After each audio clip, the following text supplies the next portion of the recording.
Hello and welcome to another recording of Two Geeks and a Marketing Podcast. We are back for more news, tech, content and wisdom from the world of marketing. Joining me, a man on a mission to keep marketing simple, the author of 𝗧𝗵𝗲 Marketing Plans and the voice of the Marketing First podcast. I give you Mr. Roger Edwards. Oh, thank you so much. And of course, I'm joined by a man who's also on a mission to demystify digital marketing. He's the host of the Content Marketing Studio video podcast all the way from France. Please welcome Monsieur Pascal Fintoni. Well, thank you very much, everyone. This is episode number 90, Roger. Wow, we are 10 away from the big 100. Honestly, Pascal, when we first did this back during the first lockdown, I guess we did this as a bit of fun. It was partly to just give ourselves a little bit of fun, wasn't it, during a fairly bleak period. And I never thought we would get tonight, episode 90, and obviously aiming for the big 100. No, and you're right. I think I'm going to say it was entirely to do with essentially fighting back a sense of despair and loneliness, really, to be honest with you. It all began, some of you will know, where you and I would talk to each other almost daily via Facebook Messenger or the phone. And then I think either you or I said, we should record this because, well, we used to cheer ourselves up. We used to laugh a lot. I mean, Demetrius said to me, I could hear you laughing from upstairs, with Roger. And then it all began there. But listen, I've done some numbers because this being 90, quite an important milestone. Yep. So people know that we have a number of segments. So in the news, today, we'll be recording 720 pieces of marketing news. Wow. Content Spotlight, that's 180 content from articles to podcasts. Marketing tech and apps reviewed over 360 apps, software solutions, and video marketing kits. This week in history, we have mentioned and commented on over 560 historical events and anniversaries in the world of science and tech. Creator shout-outs, over 180 content creators got a shout-out. And in film marketing, we'll be reviewing today our 88th movie. Now you're going to say, hang on, Pascal, this is episode 90. Why 88? Well, simply because for one of the episodes, we talked about Disney Plus and their launch into the UK market, and we had to review No Time to Die twice. Oh, I mean, when you think back, 88 films. That is astonishing, isn't it? I mean, 88 films would take you a good few weeks to sit down and watch them back to back. Yeah, that's not particularly reasonable, is it? Or sensible. But talking of which, it was your turn to select, the movie for film marketing. What do you have in mind? Okay, so this week we're going to be talking about Knives Out. Now, Knives Out stars Daniel Craig. Obviously, everybody knows Daniel Craig as James Bond, but the character he plays in this film is as far from James Bond as you can possibly get. Interestingly enough, the co-star is Ana de Armas, who also starred in No Time to Die. She was the agent Paloma in the Cuba scenes in No Time to Die. So there's a familiarity there, but that's where the familiarity sort of ends, Pascal. It is a traditional whodunit. A little bit in the style of Agatha Christie, not dissimilar in style to a film, Death on the Nile, that we've reviewed here on the show in the past. I don't think I really want to say any more, other than I'm really looking forward to sharing the marketing with you. Likewise, and I must also let you know that I need to represent viewers and listeners who have not seen Knives Out, because to your surprise, perhaps, I haven't seen the film yet. So I'm looking forward to discussing the marketing, as a result of which I reckon I'll be quite looking forward to watching it. But please, if you can, no spoilers. Absolutely. And I have to say, Pascal, it'll be hard not to spoil it. So I really will need to think very carefully about what I say. Super. Well, before we get into film marketing, for the 90th time, let's begin the show with In the News. Here we go then. According to Google UK, consumers are taking control of their budget with search terms such as cancel memberships, cheap recipes, discount supermarkets, energy saving tips, and refurbished phones. Well, still in the UK, 58% of consumers are planning to cut their Black Friday spending this year compared to last year, and clothing is taking the lead as the main type of product. Consumer Group Which analysed 214 Black Friday deals and found that 209 i.e. 98%, were cheaper or the same price at other times of the year. While YouTube has published a 67-page best practice podcasting guide, Roger, while Spotify has released video podcasting to over 180 countries. I also noticed that that Spotify have also launched audiobooks this week as well, which is quite interesting. Adobe will also be launching Adobe Podcast, their AI-powered audio recording and editing online solution, and you can register your interest on podcast.adobe.com. Disney and Snapchat have launched a new AR lens to help promote the new Avatar movie. People using the filter will see their faces transformed to replicate characters in the movie. And the Walking Dead TV series is now over, and during its final episodes, the fans were treated to an advertising stunt that saw 4 characters who died in the show return as zombies in ads for 5 different brands. It was so good. Now, Kia's rebrand has left many wondering who KN is. The scrunched-up font led to over 30,000 searches for KN car from people trying to figure out whether they missed out on the new car company. So, Pascal, what did you think of the last episode of Walking Dead? It did not feel like a finale to me. No. You know, it didn't feel like a payoff. And listen, I'm very, very aware that people do have this feeling that the series has been too long. I'm a sucker for good zombie movies, so I happily carry on watching it. But yeah, it didn't grab me to the tune to like maybe up to season 6 and 7, and then I just carried on out of sheer loyalty. But I was looking forward to a real payoff. And in fact, what I got was, in the context of Two Geeks and Marketing Podcast, what I thought I had was a marketing ploy to simply tease us for the spin-off series. So we know that the character of Michonne and Rick are now going to be together. We're going to have Negan and so on. It's going to be all those kind of 3-4 different spin-off short, form series coming out.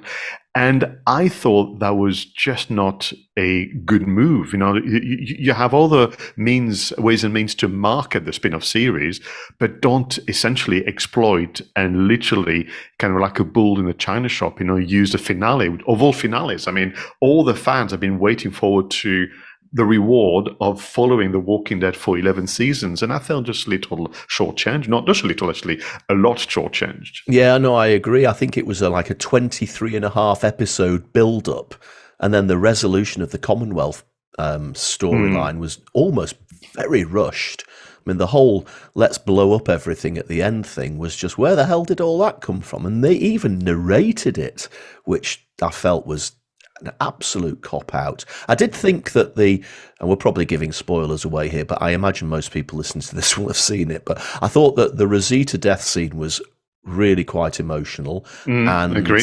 I just thought that was probably one of the most well-acted scenes in the series, full stop.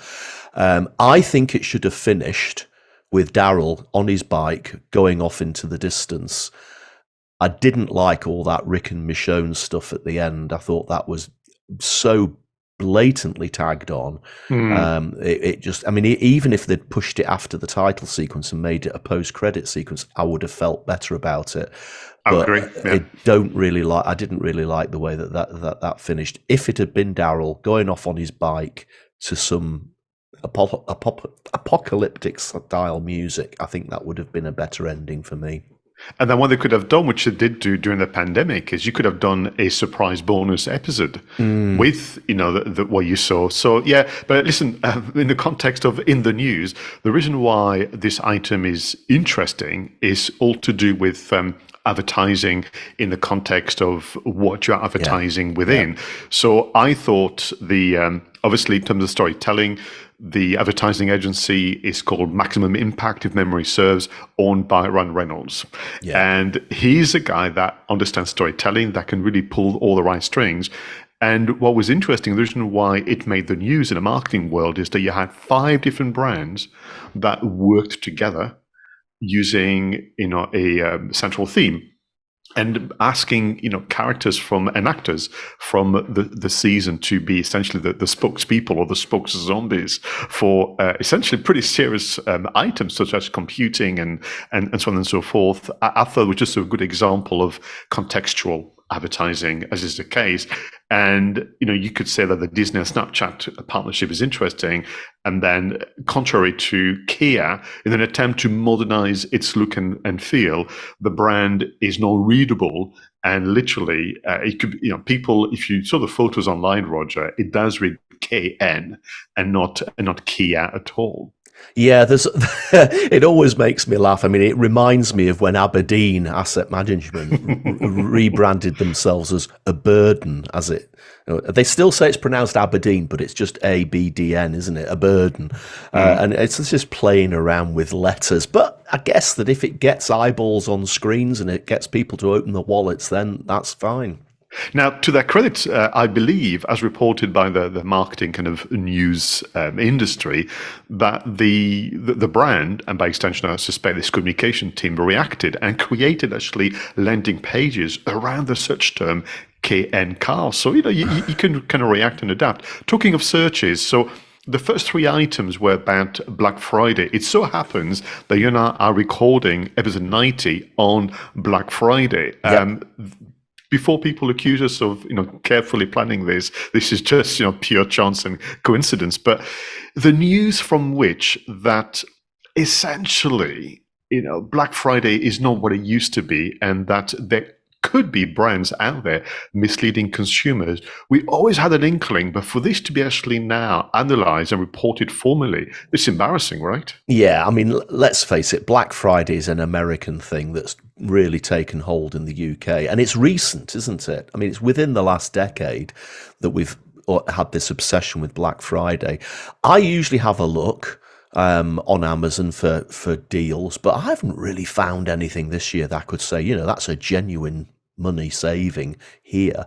And I guess that at the moment, when we're in this really quite desperate situation with cost of living, the fact that people are Googling terms like cancel membership, and I have to hold my hands up. I have just cancelled my Amazon Prime because, yes, we watch a few films on Amazon Prime, but it's nothing like the number of films we watch on Disney Plus or on Netflix, and something had to give. And I think we've only bought 5 items from Amazon over the course of the year, and that doesn't justify the cost of Prime, which has now gone up in price as well, just to get the free delivery. So I took the decision, I'm going to dump it, and if and when Lord of the Rings Series 2 comes along, I might join for a month, watch the episodes, and then unjoin or resign, or whatever the word is. So yeah, people are taking care at the moment, and businesses shouldn't take advantage of people.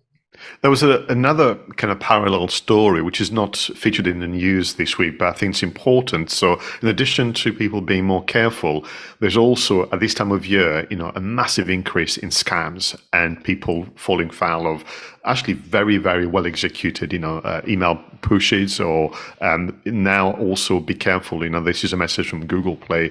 Don't download mobile phone apps that don't seem to you to be known, or do your research. If you see an advert on Facebook for an app, just go on Google, literally put the name of the app and look at the reviews, look at what people are saying about it, because mobile phones is the entry now for criminals into your bank accounts and more. So I wanted to kind of quickly close in the news segment then with this whole business of podcasting and what is happening with YouTube now claiming that they're going to become your friends to the podcasters, Spotify, who is now becoming the friends of video podcasters, Adobe, who wants to kind of get into it, and they've actually done a bit of an interesting marketing campaign where they are offering free products, where one which can essentially transcribe your audio and clean it up, and one which can actually test the quality of your microphone whilst you're waiting to be invited to be the first users of the Adobe podcast. But yeah, I mean, the boundaries are blurred forever now. YouTube in 2006 was born as a video platform. It's now claiming to be the best podcasting platform because they have more users than Spotify. My concern is twofold. It's this idea of Does it actually ask, content creator to stretch themselves too thinly, or is it leading to confusion about whose brand do I turn to for a particular type of content? Again, we've talked about this so many times on the show that everybody seems to want to be able to be exactly the same as everybody else. Everybody wants to do everything. And everybody's copying everybody else.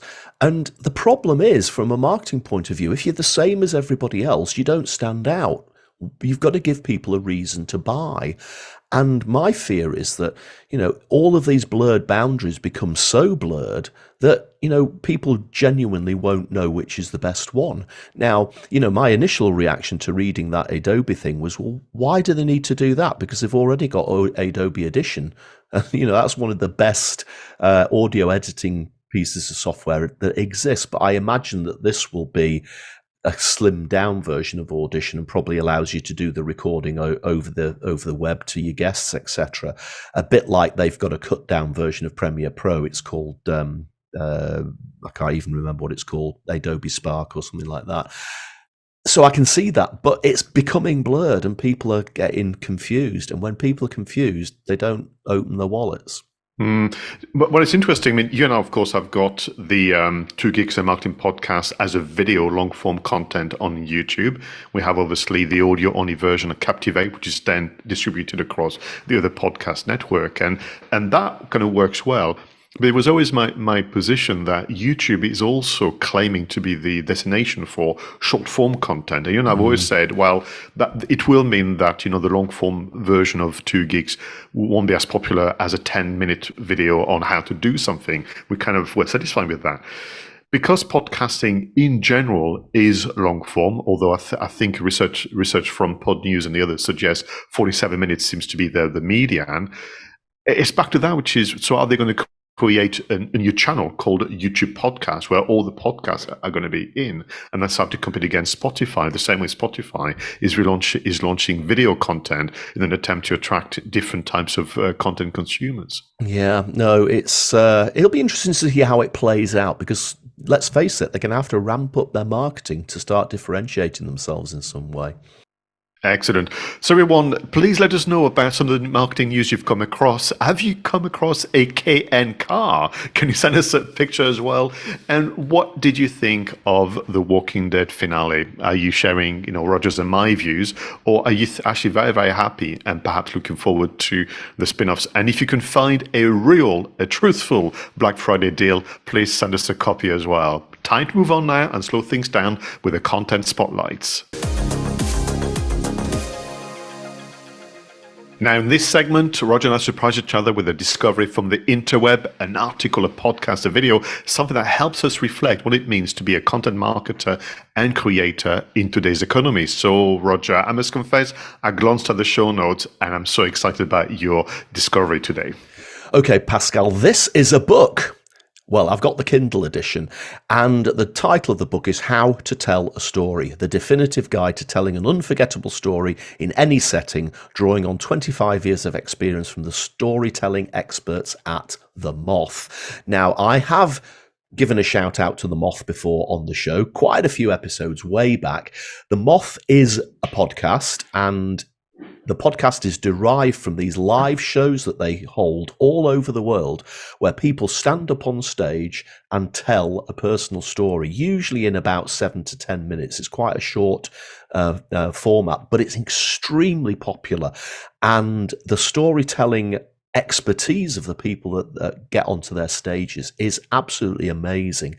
And they've been doing this for 25 years. And finally, here is a book which I think, having read about half of it, I'm thinking here you actually have the definitive, and they are saying that, but I agree with them. This is the definitive guide to telling a story. Now, preface this by saying that they focus on personal stories, things that have happened to you as an individual in your life, how you met your partner, whether you had to face up against some sort of illness or some tragedy, or whether you climbed a mountain or whatever it was. However, from what I've read and from the way I've listened to this show over the years, this will help you be a business storyteller as well. Undoubtedly, this will help you be a business storyteller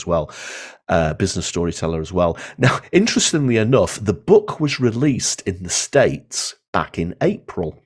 And I was so excited when they launched this, but I couldn't buy it. For whatever reason at the time, the Amazon Kindle edition wouldn't let you buy it in the UK.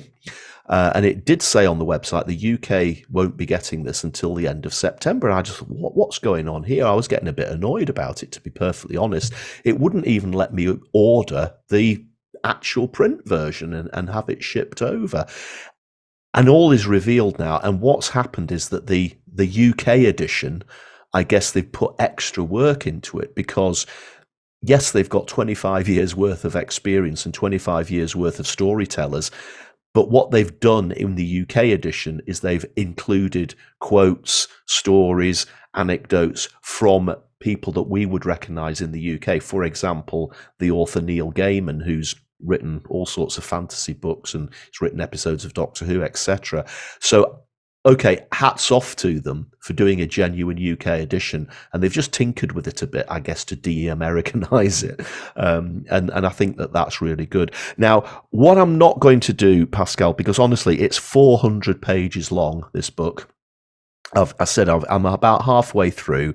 It is superb. I'm just going to give you a couple of chapter headings, and you'll see the depth that it's there. So obviously the first part of it is about developing the ideas of your story.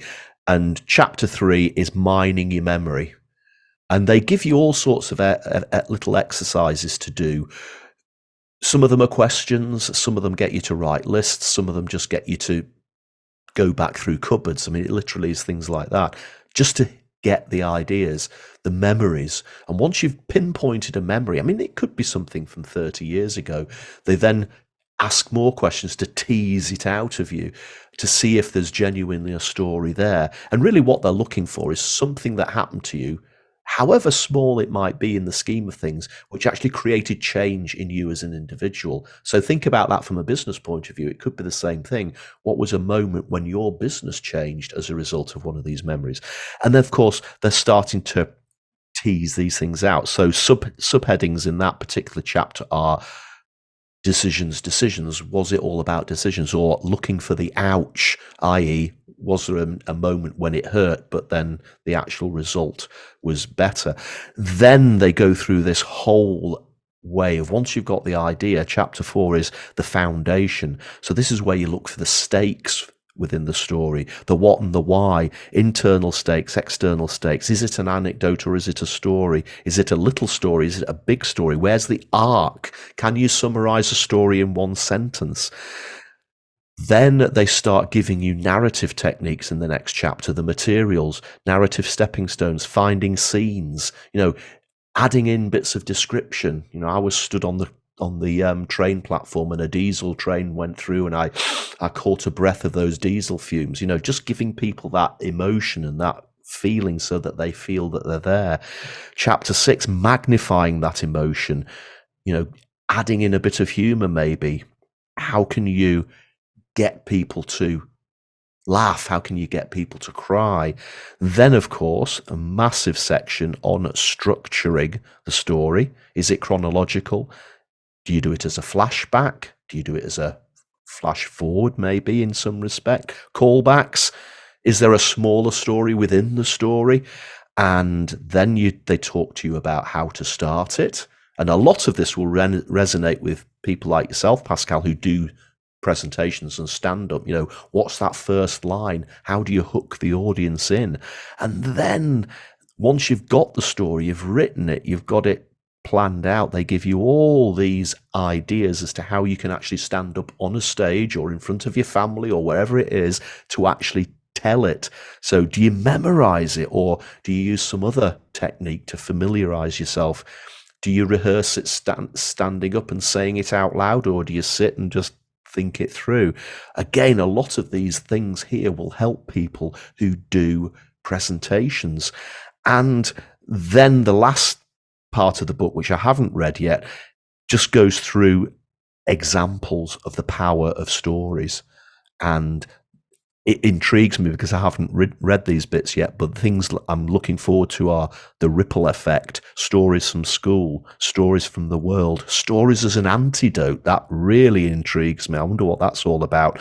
And stories that evoke reflection. So honestly, if you tell stories either as a personal storyteller or as a business storyteller, and you know Pascal and I are absolutely passionate about telling stories, it is one of the best ways to market yourself as a personal brand. I would say this is essential purchase, the Moth, and it's only £7 out on the Amazon Kindle. So my goodness, what an investment. Well, we don't even need to know whether there's a Black Friday special. This is a given. And interestingly, as I was listening to you, do you know what I love about it? They have also created their own language. They have created their own methods. For sure, we can all relate. Interestingly, I came across one of the video that was pushed to me on YouTube was from Robert McKee. I still, every so often glance back at the books about storytelling from Vogler and all the others, and sometimes even Spielberg. But there's nothing like, because the one thing that I keep saying to my customers when it comes to content creation is that the one skill that you have to nurture and keep improving upon is imagination. Yes. I think all too often people worry that they don't know how to use the keyboard, or they don't know how to use the app so well. They don't know how to use all the different icons to do like a Facebook story or another. But actually, the spark comes from imagining the story and then using systems to improve upon it. And I just love listening to you. Some of the terminology they've used and some of the structure is a bit different, and that's what's going to really stimulate your imagination. But funny enough, only a week ago with Denise, my wife, we were having a conversation about Christmas and Christmas presents, and I was saying, well, I don't think I need anything. I think maybe this year we should keep things simple. Well, this has changed pretty much now, because this book is going to go on the list. Thank you so much, Roger. So what is your content spotlight this week, Pascal? Right, so what I want to do this week is kind of close my SEO trilogy, because this is now 3 episodes in a row where the search engine marketing SEO is coming back, and I think this is a very good way to kind of close on that. So it's an article that is come from a platform that I don't think we've mentioned often in the past, takeradar.com, even though I do read a lot of the article. It's written by Marcus Tober, who is the SVP of Enterprise Solutions for Semrush, one of the kind of SEO and search engine marketing platforms. And the title is as follows: Zero-click search, how should businesses respond to it? So it's an article that is one of those where you could literally print like in the good old days, and with a highlighter, you'd be highlighting some of the key passages and advice, because this is all about this business of Google wanting people to find the answers without having to click on anything whatsoever. So once you put the search term, so you mentioned a moment ago in the news about cheap recipes, or you talk about canceling membership, what Google is working on is to show you the answer right there on the search results page, and you have no need to click on to read more information, to watch, or to listen, which is a problem for businesses twofold. Historically, we've been measuring success on click-throughs and how many people are going onto your website and how many people are then acting on a website. But of course, if Google has taken the trouble to showcase a snippet of information from that very page, people can read the results of their search right there on the mobile phone or desktop without clicking through. You will not know that you've been successful. You will not know that you've been helpful, and you're not able to measure success perhaps as we used to. So the article is interesting because he'll go into, what is zero-click search.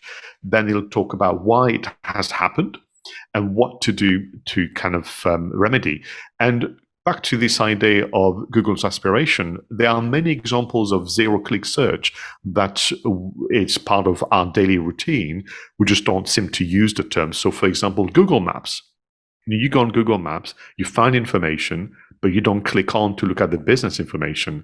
Google News is another one, Google Shopping, Google Video, Google Job. So literally all the different search properties you can see on the tab, if you look on your mobile phone or your desktop, are all designed now for that zero-click search experience. And Google is getting better and better to show you the snippets.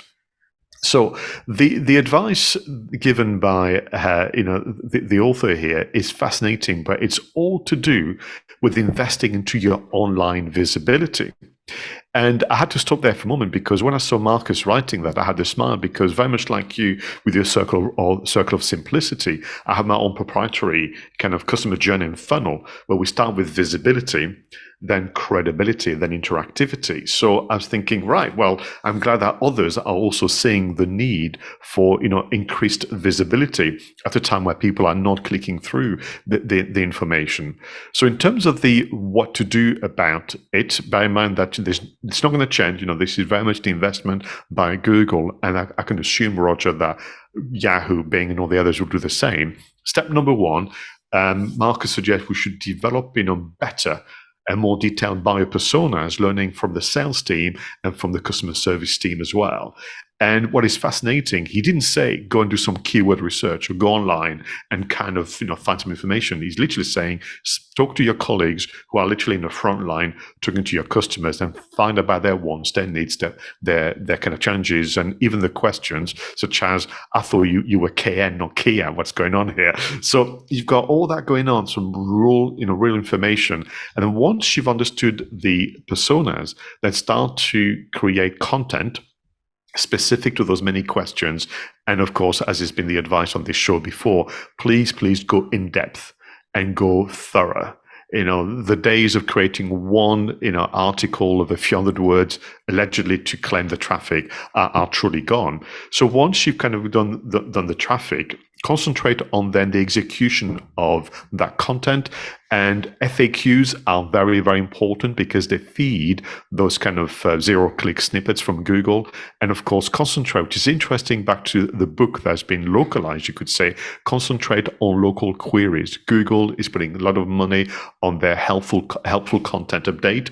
So they'll know through, obviously, the data that we share through mobile phones and more, where you're located.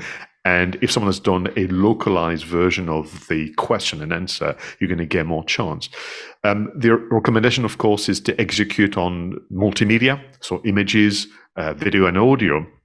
But this is where it's interesting in terms of the advice for Marcus. Visibility is not just about the owned platforms and media.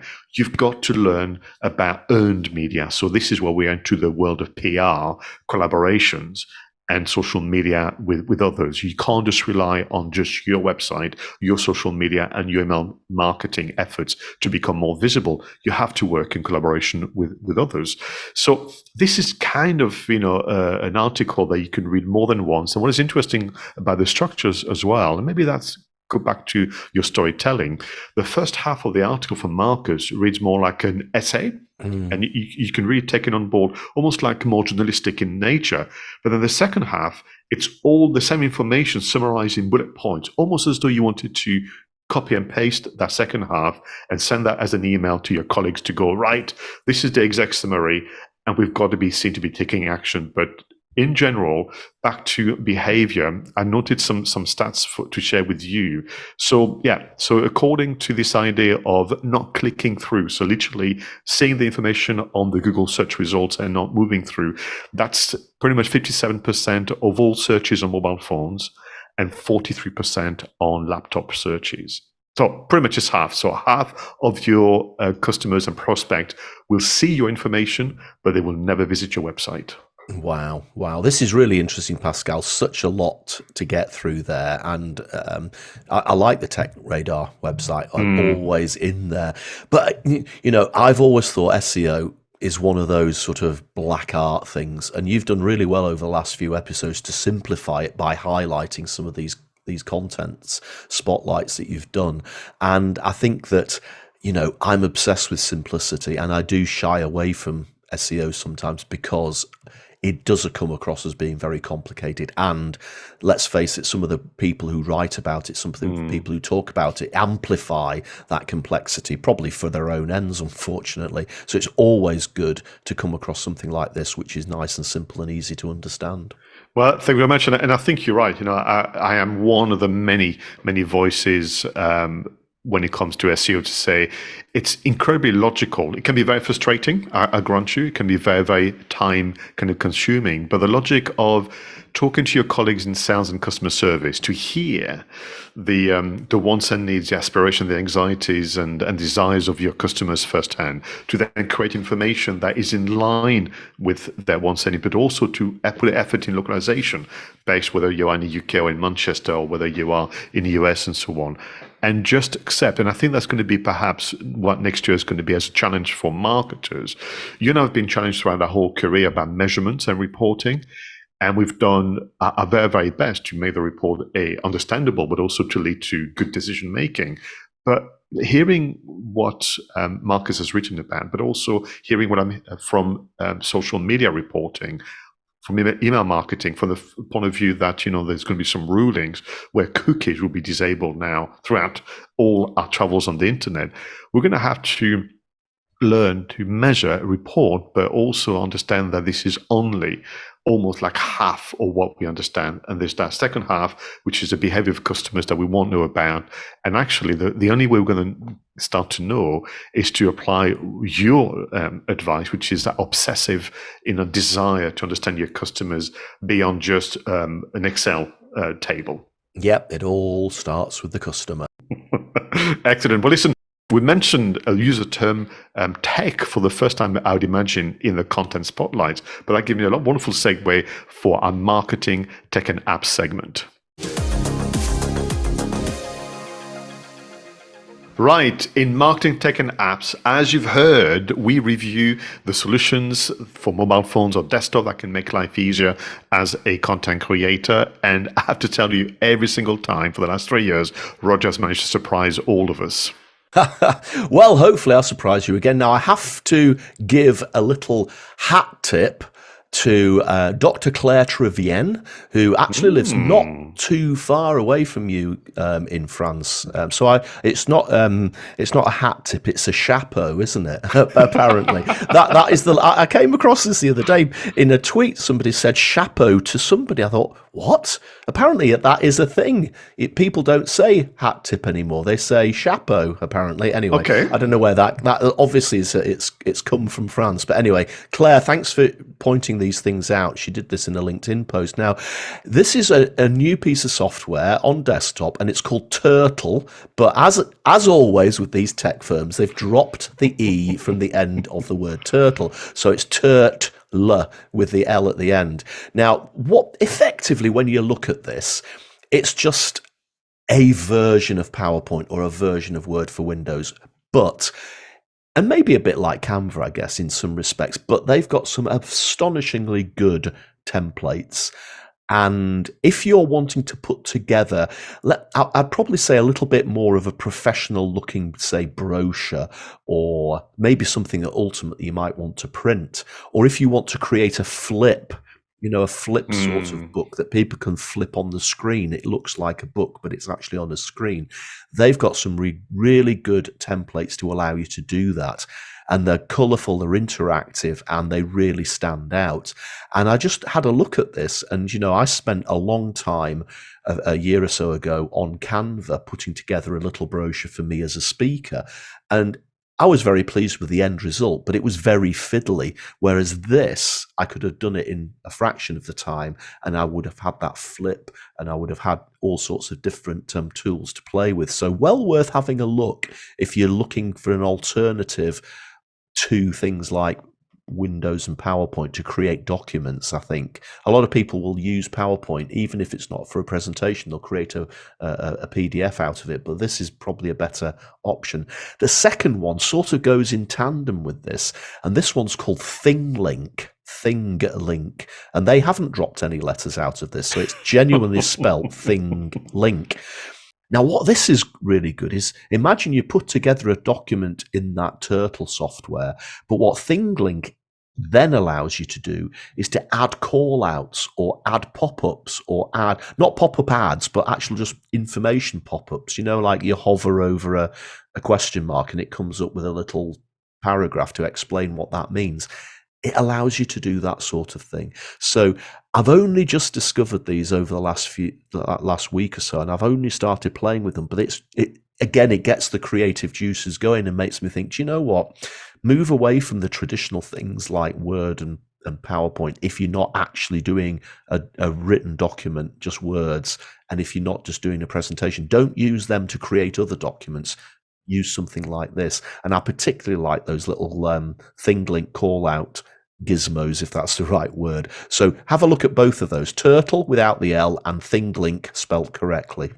Oh, do you know, I do like solutions like this, because you're right. There are times when you have a clear idea of the message, particularly the audience, and you just know they need something a bit different or a bit extra, and those platforms. And I would agree with you.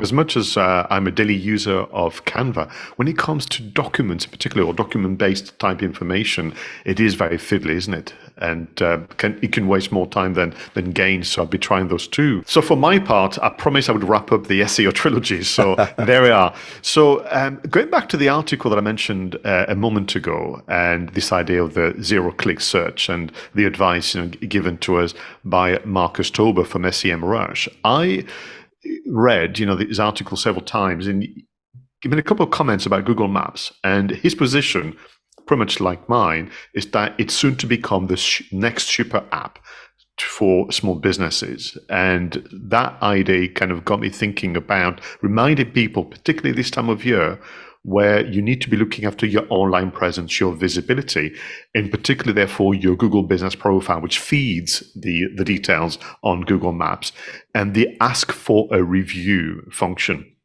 So I put the hyperlink to the article written by the Google Maps or Google Business Profile team, but you can literally now, they made it so much easier, Roger, go in within your dashboard on Google Business Profile, click, and you're going to get a hyperlink that you can share. You can even create a QR code, we mentioned that before, to request a review, because those reviews are so important. And there's been tests done in the past. The more reviews you have and the more recent your reviews, the higher you are in the listing on Google Maps against your competitors. So that's really something quite important.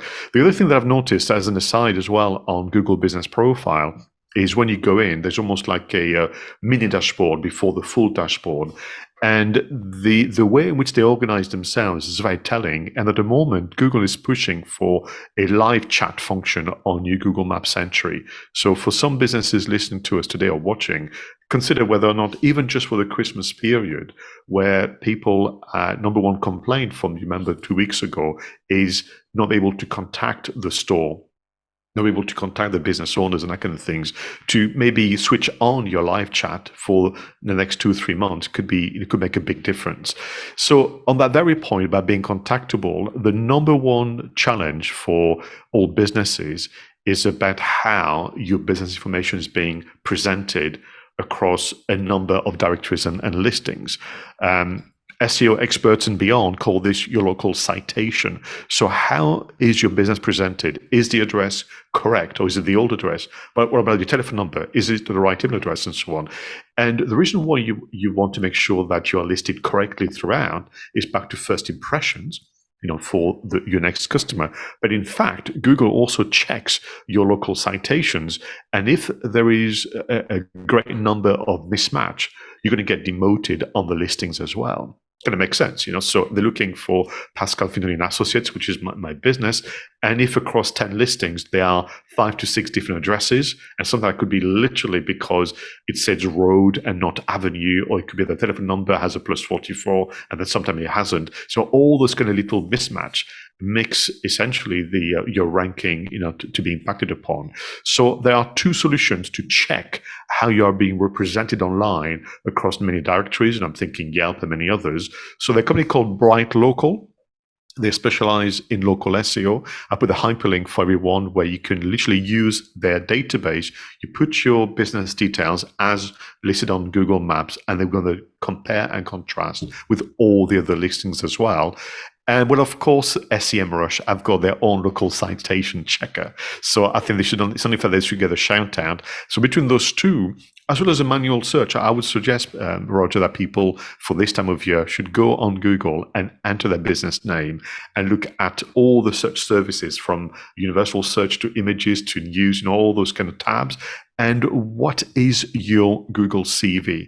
It is so important as part of your online visibility to be in control. And once you know what your baseline is as of today, you can then plan your content accordingly. I'm going to use these checkers as soon as we finish recording, just to check that Roger Edwards marketing is actually working properly. Yeah, no, absolutely. Because you might find that there's your addresses are a slightly different, but the slight difference can make can really help. By you correcting it, can help improve your ranking. Anyway, we say this every single time, and I take pleasure in repeating it. None of this would be possible without the hard work and vision of pioneers of the recent and distant past. It is time to move on to This Week in History. In 1956, CBS becomes the first ever network to broadcast from videotape recorder invented by Ray Dolby earlier that year. It was so successful that tape programming quickly became the normal method in broadcasting. And in 1963, the day after Kennedy's assassination, the BBC broadcast the first episode of Doctor Who. It's now been running for 59 years and will be celebrating its 60th in 2023. In 1982, American singer and songwriter Michael Jackson released Thriller, which became the best-selling album in the world and won a record-setting 8 Grammy Awards. Wow. And in 1991, Apple releases its first public version of QuickTime Video Player to Mac users running System 7. Windows 3.1 users, remember that time, had to wait until April 92 to enjoy the real-time audio, video, and text player. Wow. QuickTime! Man, I mean, we thought that we'd move into the 21st century by being able to watch videos, but very, very quickly, as a reminder to everyone, whilst it may sound like, well, of course, video, but with dial-up and computing kind of, power, this was merely a 360 by 360 square on the side of a web page, playing videos, and I think it was only like something like 10 frames per second. It was really, really grainy, do you remember? And but we loved it. We thought it was exciting, and in fact, that's how movies started to share their trailers online as well, thanks to QuickTime. Yeah, absolutely. And I nearly picked a different album this week, other than Thriller. The first thing that popped up was Pink Floyd's The Wall, which was actually released in 1979. I did think, should I do both? But I thought, no, I'll focus on Michael Jackson, because not only did he release this album, which became phenomenally successful, but I think the video for Thriller itself, which had the voiceover by Vincent Price and was actually, quite a lot of the zombie iconography that we have, and we've talked about Walking Dead today, can probably trace its roots back to the Thriller video. Yeah, I think you're absolutely right. I mean, and for me, I remember vividly, it was announced that Thriller was going to be shown on French TV, but it was midnight because it was deemed to be too scary for a younger audience. But of course, everybody stayed up till midnight, no matter, the time. And actually, a friend of mine was probably one of the first owners of a tape recorder. So he recorded Thriller on the tape recorder. And I think we must have watched it about 10 times that night because you just couldn't quite believe what you just seen. Yeah, no, I mean, the makeup was remarkable. And it's probably, again, in the late 70s, early 80s, there's a lot of groups and a lot of artists like Michael Jackson claim that they did one of the very first videos that effectively led to the creation of MTV. I think Bohemian Rhapsody's tried to claim that spot. Video Killed the Radio Star by the Buggles is another one that claims. But if you were to go back, I think Thriller was probably one of the very first examples of a video to promote a song being almost a cinema experience in itself.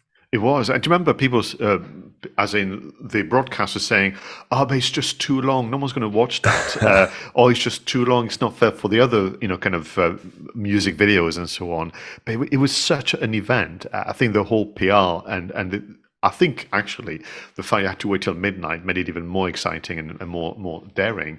But I'm just realizing as I'm going through those items, purely by accident again, we can't be accused of planning this so carefully. They are all kind of video content related because this idea of in 56, people trialed. It was, I think, a short program, quarter of an hour program, but playing a video cassette that would then broadcast, this into TV sets across the nation. And then I suspect in 82, when the Thriller video was out, it was pre-recorded. I mean, they worked very for months on end with John Landis and the makeup artists and so on to kind of get that right. So yes, very fond memories. But I'm still having this image of the QuickTime player that was always very clunky on Windows system. Do you remember that? I always remember QuickTime crashing my PC frequently. You know, when we were talking about Windows 95 or Windows XP or whatever, around that time, I think I may have actively deleted QuickTime from my computer because it kept crashing the whole thing. And then we had Windows Media Player, which was an improvement to a point. Very quickly, you are the Doctor Who expert and fan of the title Duet. So, I mean, I take it next year is a biggie? Yeah. Now, it's a bit weird because we've just had the regeneration scene of Jodie Whittaker, and they effectively did that as a special episode, and that was to celebrate 100 years of the BBC. So to a certain extent, that almost feels like it was the 60th anniversary celebration, because they also had guest appearances by people like Paul McGann and Peter Davison and Sylvester McCoy from the classic series. But it isn't. No, there will be celebrations next year for the 60th. And of course, the great big shock, the shock ending of the Jodie Whittaker run was that they've already announced who the next Doctor is. It's 𝗬𝗍𝗓 𝗏𝗏, who people may remember from the Netflix series Sex Education. So everybody was expecting Jodie Whittaker to regenerate into 𝗬𝗍𝗓 𝗏𝗏 at the end of the episode. But of course she didn't. She regenerated into David Tennant. And of course, David Tennant has already been the Doctor. So that was the big cliffhanger at the end of the series. Everybody said, hold on a second, how can she regenerate into a Doctor that's already been? So that's going to keep us on the edge of our seats for the next 12 months, because the 60th anniversary episodes won't be broadcast until November the 23rd, 2023. Wow, that's a long wait for the fans. Yeah, I'm glad to say we won't have to wait as long for the Walking Dead spin-offs. So listen, everyone, thank you very much for allowing us to have a little moment looking back into time. But yeah, let us know, where were you when you first saw Thriller, the video, the long-form content that people saying was far too long and no one would actually sit there and watch any of it? Let's get back to the present, Roger, with our creators' shout-outs. Right, Roger. So who is under the spotlight this week? Okay, I've given the shout out for this person before, but I had to do another shout out today. Louise Brogan. A lot of people know Louise as a LinkedIn expert. She effectively has built a business helping people to use LinkedIn to promote their business and to become seen on LinkedIn as an expert in their field, whatever that field might be. Now, she posted a few interesting little videos and photographs on LinkedIn recently because she was invited, and she lives in Northern Ireland. I should have said that straight away. And she's very prominent in the business community in Northern Ireland. And she's recently been invited to meet King Charles III, at Buckingham Palace to celebrate businesses in Northern Ireland. Now, you know, just looking at the photographs she published, there's one of her talking to King Charles, which just amazing. What a great achievement to go to Buckingham Palace because you've been recognised as somebody who is leading the way in your particular field. And you know, one of the big problems about UK politics is that Northern Ireland always gets ignored or forgotten about, and we've seen that with the utter fiasco of Brexit and you know the still Northern Ireland Protocol thing, which drags on and on and on. And it's so good to see somebody like Louise getting recognised, albeit not by politicians but by the King, for doing good work. And I just wish that the spotlight would shine on Northern Ireland a bit more than it actually does. This is a wonderful selection. Thank you very much, Roger. Well, equally, I brought back, somebody that has had a shout out on this segment, Bob Gentle, the founder of 𝗵𝗲𝗶𝗵𝗵 Agency and the author of the Personal Brand Business Roadmap version 2. This is why I wanted to bring it back. I think we gave Bob a shout out for the podcast series that he's hosting, but also we kind of did give a shout out for the repurposing of this audio content. This roadmap and the effort is put into a 47-page guide full of illustrations, full of quotes and suggestions and hints and tips.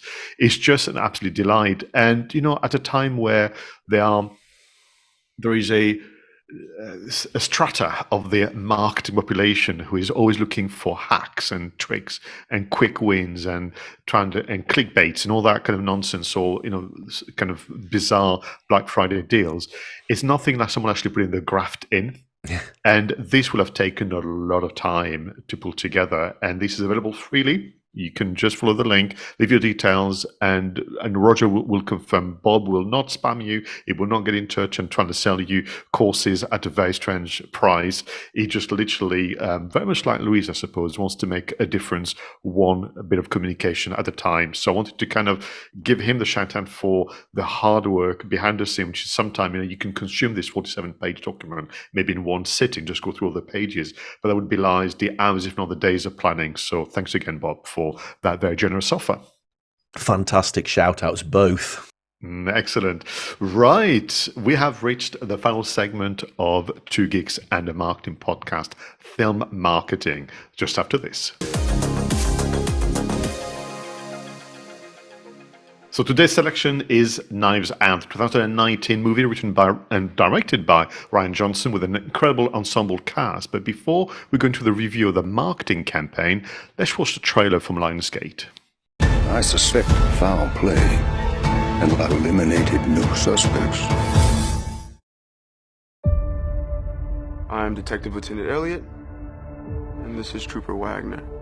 We just want to ask a few questions.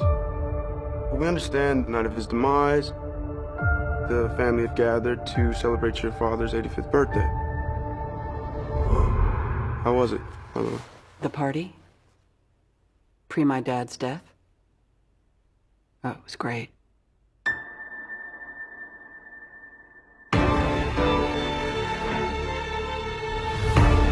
Ladies and gentlemen, I would like to request that you all stay until the investigation is completed. What? Can we ask why?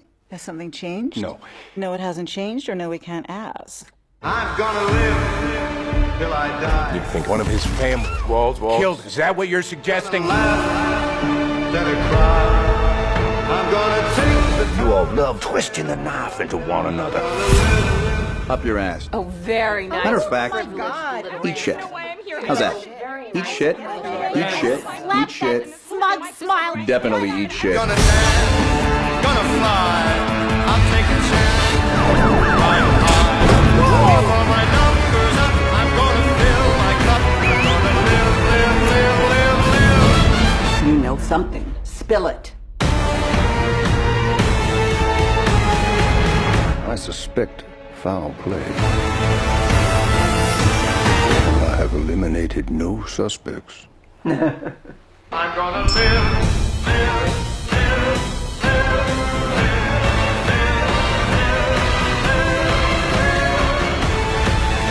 Until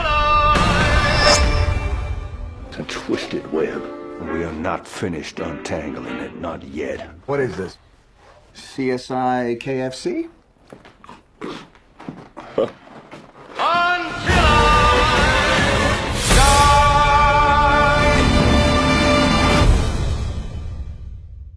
Oh, wow. That's such a good trailer, Pascal. And now, I know you haven't seen this film, so on the basis of just the trailer, before we've even discussed the rest of the marketing campaign, what are your thoughts?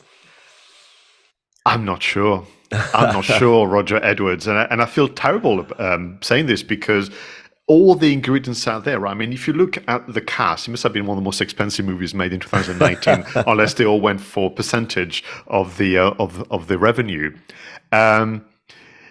I'm going to, wait until we've looked at the marketing. But on the basis of this trailer, I can now remember why it's been on the maybe list and probably on the watch list I've got on Amazon or Netflix. Can't remember which streaming service I've got it. And let's continue. But it feels to me as though it's going to be so humorous. Potentially, there could be a distraction. But I'll say no more until we continue the review of the marketing campaign. Yeah, I mean, to me, it was a genuinely different style of whodunit. I mean, it's basically going back to the good old-fashioned Agatha Christie style. So you've got a big house, you've got a lot of people in the house, somebody gets killed, everybody's a suspect, everybody has a motive. There's a detective who talks to everybody, and in the end, he gathers everybody together in a room and announces who the murderer is. And twisty.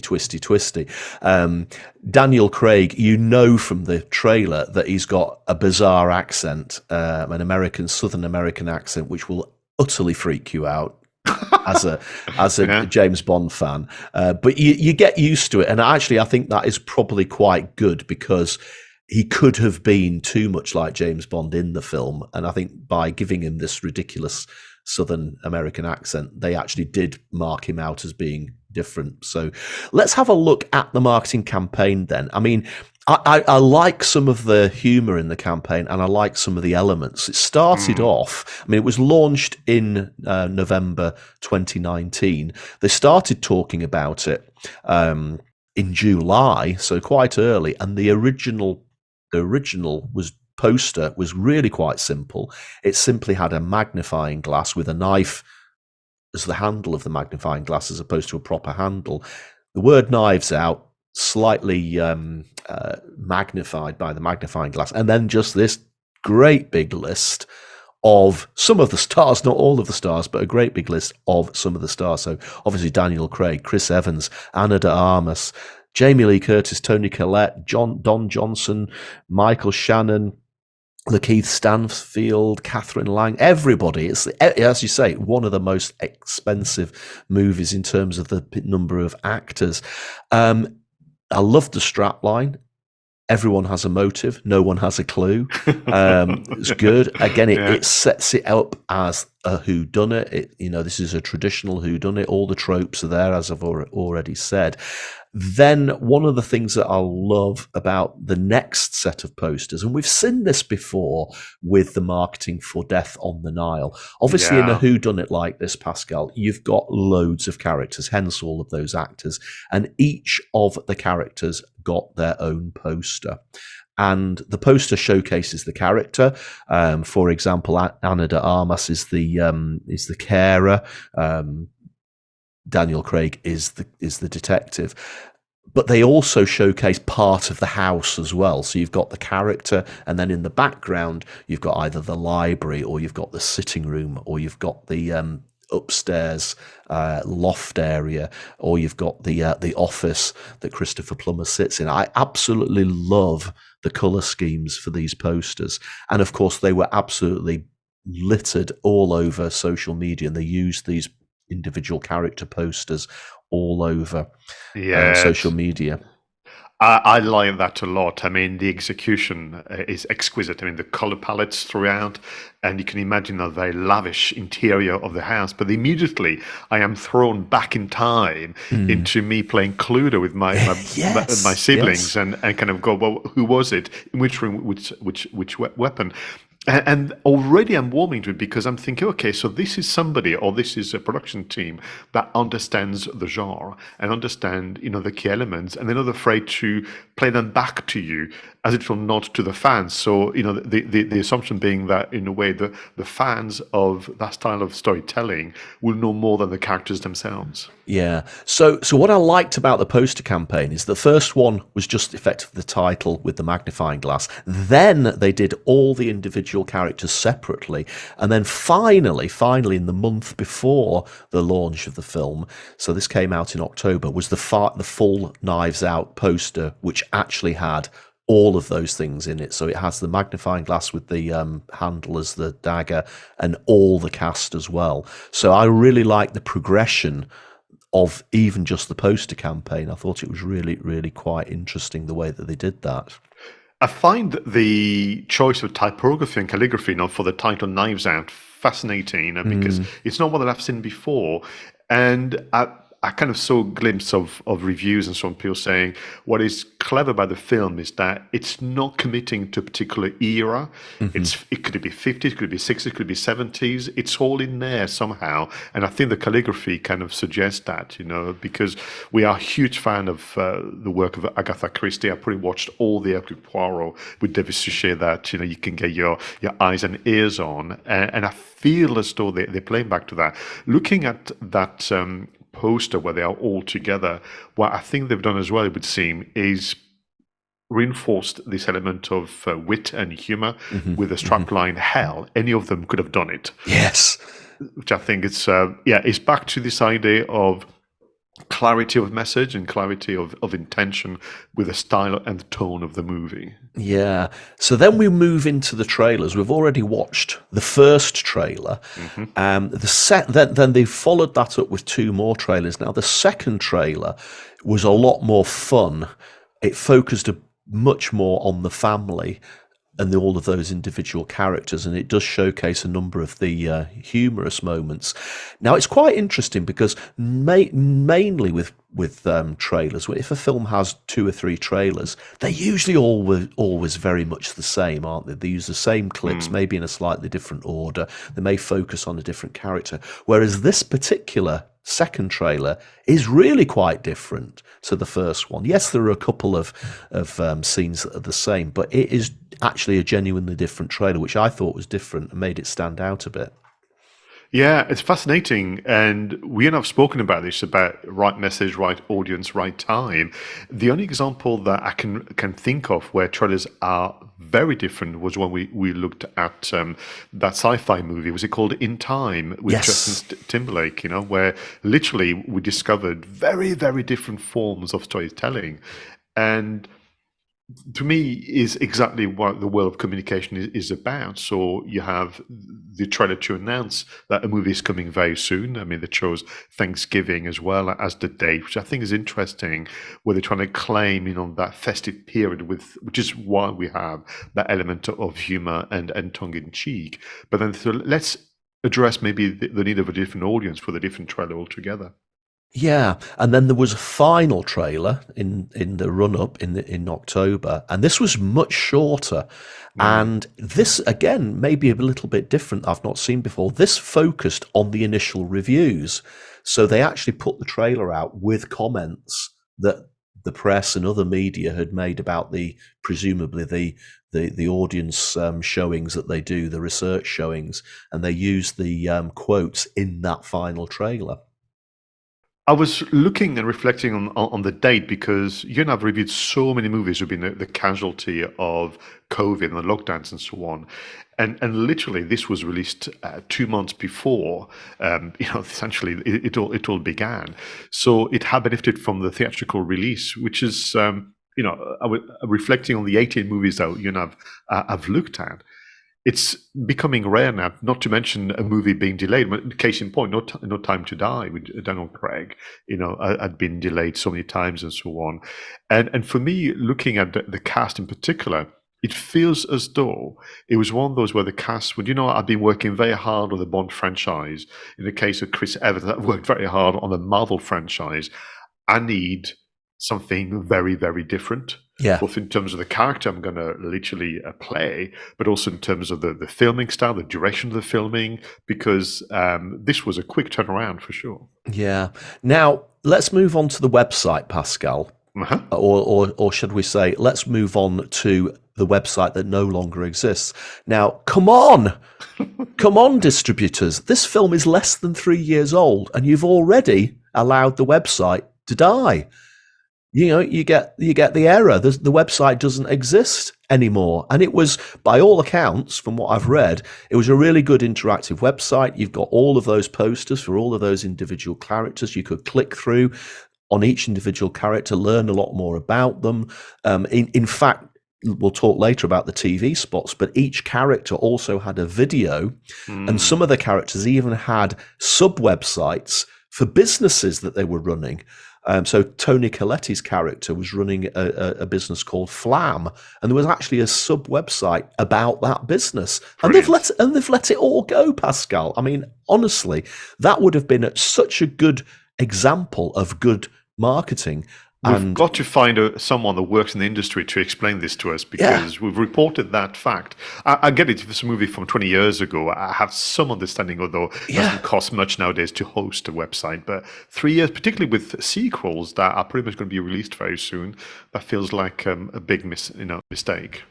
Now, what I found really interesting about the social media aspect of this film is that they planned the campaign out not only to support the launch of the movie in November, but they'd also planned various iterations of the social media campaign to take them through the awards period, and then to take them into the following year. So we're into 2020 now, and forget COVID and all of that. But obviously the DVD and the Blu-ray came out early in 2020, and the social media campaign morphed over those months to effectively take account of the environment. So obviously, in the run-up to the launch of the film, the Twitter campaign, the Knives Out Twitter feed, was all about the character posters, all about the little videos of each of the characters and teasing the movie itself. But then, after the movie came out, there was almost this sort of... everybody became obsessed with Chris Evans' sweater, his jumper that he was wearing during the film.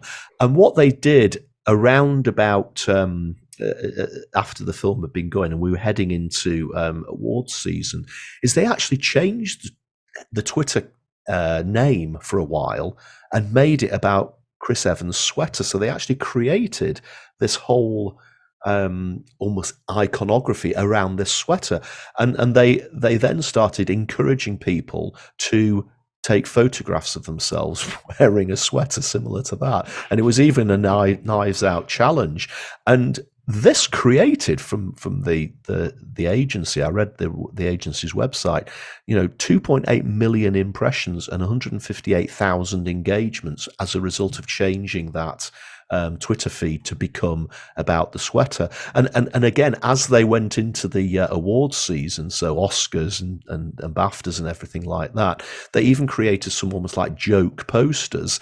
And there's one great one, which I've got in the notes here, where there is actually a photograph of the sweater sat in a director's chair, and it's saying, for your consideration, best sweater in a leading role, Knives Out. I mean, that is a little bit wacky, but I really quite like it. And it certainly created that sort of, momentum. I like, I've been saying all along about, platforms and tone of voice and this idea of social media, which is about conversation, but in the context of a brand, Lionsgate and Knives Out and the audience, it's also complicity.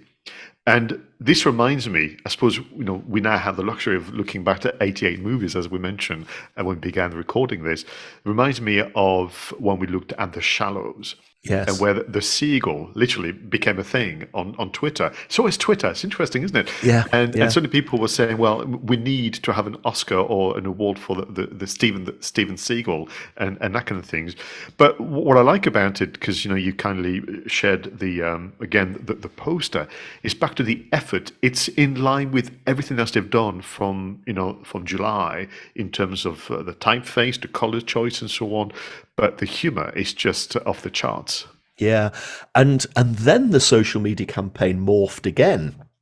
So after the awards series, the awards season, they then were heading towards the launch of the DVD and the Blu-ray, which was launched around about Valentine's Day in 2020.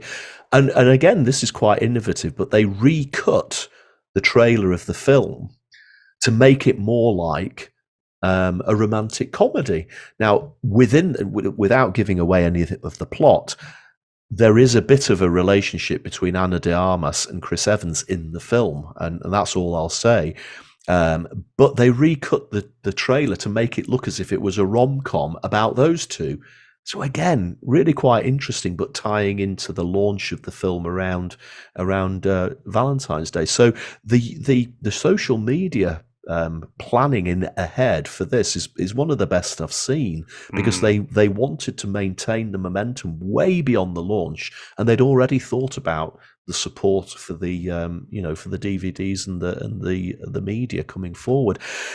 Then there was, again, I said there's a hell of a lot of TV spots. I mean, I decided not to put them all in the notes, Pascal, because the genuine interviews with everybody. I mean, that cast is huge. So an interview with each of them. As I said, they each had a little video, not only a poster, a little video. Some of them had their own sub website. So as I said, Tony Colletti's character was selling flam. Walt was selling Blood Like Wine publishing, so he got his own website there. Linda is selling a real estate business. She also had a little website. And for goodness sake, why did you take those down? I'm going to say it again. It's so clever that they did this. So there was a massive amount of TV stuff. And the final bit, and again, it was almost like a final trailer. They featured Rian Johnson, the director, but a lot of this trailer is in black and white and filmed almost in a very Alfred Hitchcock style. It has the feel of a 1930s, 40s Hitchcock film. What was interesting, it was pushed extensively by imdb.com, owned by Amazon, so I suspect that there's a link for you. But it was back to this idea of, it's rare. It's not really done as often as one might think to have the director to be front and center of video. Typically it's the actors. Typically, it's kind of fly on the wall behind the scenes stuff, but the director or the production team is busy at work, and you can get a few words out of them, but that's it. But here, this was a carefully planned, storyboarded, and kind of recorded video. And you're right, there was all the black and white, the scratchiness, and the kind of stains of the old kind of 35mm film, which is back to this idea of, it's maybe a strength of the film where you can't quite pinpoint an era necessarily. And judging by the trailers, I don't think there's any mobile phones to be seen or stuff like that. So I kind of like the idea where they're keeping it quite vague, and you can just be immersed into the universe that they've created. Absolutely. And finally, there was a competition trying to draw all of this content together. So it was called Get Your Cut.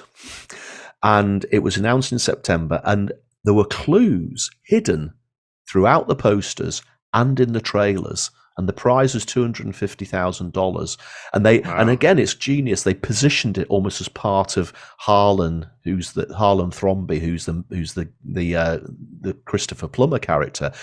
He was putting this together as part of his legacy, and they even recorded a message from Harlan's personal attorney, played by Frank Oz, of him promoting the idea that you could win part of my fortune. So overall, Pascal, I mean, I've seen the film, you haven't. I really enjoyed the film, but the marketing campaign is true to the style of the film, quite witty, quite innovative, and I particularly just love the way that the social media carried way through and way past the original launch of the film. I would agree, and back to what you just said, this idea of creating a treasure hunt of sort. I'm already intrigued. I want to go back to the posters now. I mean, I know that the competition is well over, so I have no chance of winning nearly $250,000. But this idea of creating, again, like a universe within our real world. We've seen that example do you remember when we reviewed 10 Cloverfield Lane? Yes. And people could, literally, once they discovered the number 2 and they were ringing the number and there was a recorded message and so on. And this complicity with the audience, it doesn't happen as often as one might think, when you think back of everything we reviewed. And typically the campaign is fair, it share a number of statements, whether they are static images or posters or teaser trailers and so on. The social media is fine, not bad. Whenever there is something you feel extra, and that, which is what they've done here, it just makes for an overall, better experience. But to your point, though, is for that very point, it remains a crime, literally a crime, to not have that website still live today for you and I to review. That is so disappointing, and by all accounts, it was really clever and very interactive, and they let it go.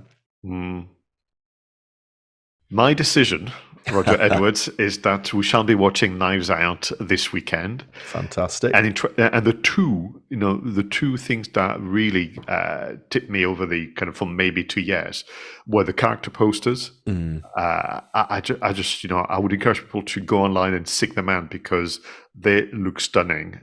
And then the other thing was the social media and how they really, really extended the world of Knives Out and this family, and of course the investigation by Benoit Blanc. Although if I had to make a recommendation, perhaps it should have been French or Belgian and not American with a name like this one. Absolutely right. Thank you so much for doing the research, and thank you for being such a wonderful co-host, and thank you to you, viewers and listeners, for listening to episode 90 of Two Geeks and a Marketing Podcast. Until the next time, please go out there and make sure your marketing is done right. I was Pascal Fintoni, and he was Roger Edwards.